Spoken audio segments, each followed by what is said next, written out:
Does representation really matter in a system that doesn't want you to begin with?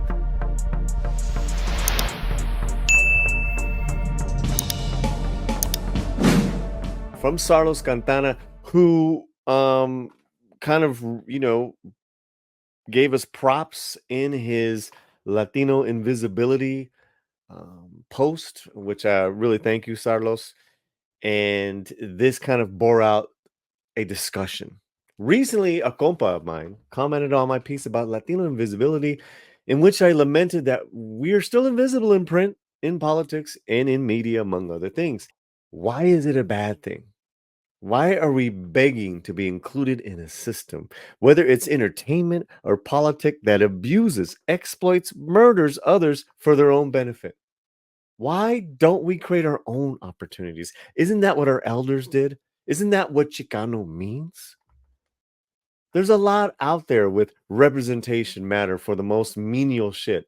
Barbie created a Latina looking doll, or all this Dia de los Muertos marketing. This is applauded. The LA City Council members who were caught making racist remarks, all who were praised at the beginning of their careers for being Latino and representing. It's not that they don't care, it's just that we're so desperate to be included with anything, any scrape, any empty promise. Our standards of representation is so low. But I ask you, why would we even want to be part of that?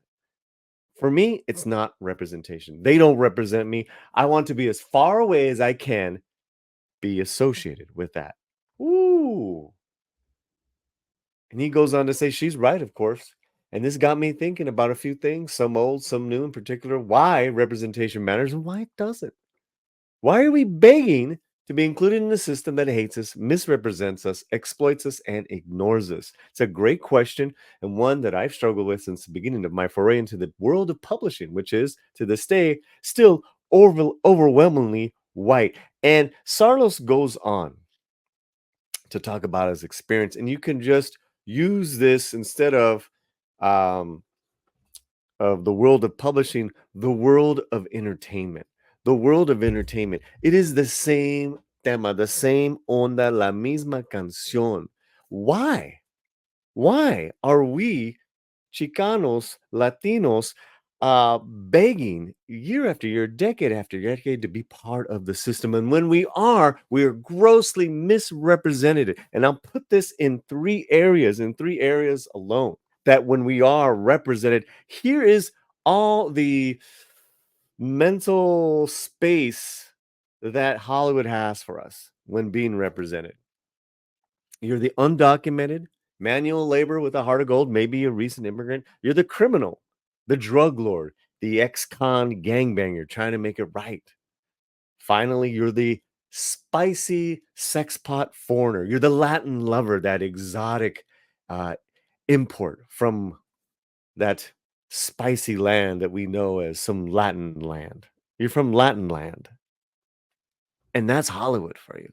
That's representation. That's what you get when you play their fucking system, their fucking game. That's what you get. Now, here's what you get when you create your own game. You get American Homeboy, you get Millennium Bugs, you get Marigold the Matador, you get these films that have refused to play the same old trauma tropes, turn them upside down, redefine them for themselves, and ultimately own what they put on that silver screen, those motion pictures, and truly elevate the game. Now, I was asked recently, what do you mean by heightened story? When I reviewed the film American Fiction, how it's a heightened story, and I hope that one day we get those heightened stories. Here's what I mean. Take those three tropes.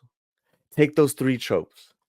Now take away all that trauma. Take away all that pain, all those same stories, which have been done. And listen, it's not to say that they can't and they have been done with dignity and can be entertaining. But year after year, cycle after cycle, it's the same thing that Hollywood sees us at. Get rid of it all. Do away with it. Like Millennium Bugs or Marigold the Matador, where these filmmakers didn't want to use those tropes, refused, and it's human tropes. Human tropes that can bring us all together in that filmmaking. That's what I want to see for that next stage, that heightened stories. Because until we get those heightened stories, we're going to keep on doing the same things that we always been doing, hitting our head against the fucking wall that is Hollywood. And when we do get in, we have those Wokoso gatekeepers telling us we got to do those same three tropes, or even worse, play that empty piñata. It's the same old fucking game where you're going to get blown off that high wire act and smashed into smithereens, where corporate vultures will pick at your bones to get that candy, to see what they can sell. Every little piece they're going to sell. Every piece of you they will sell. And here's the final kicker. The Latino audience is not demanding anything.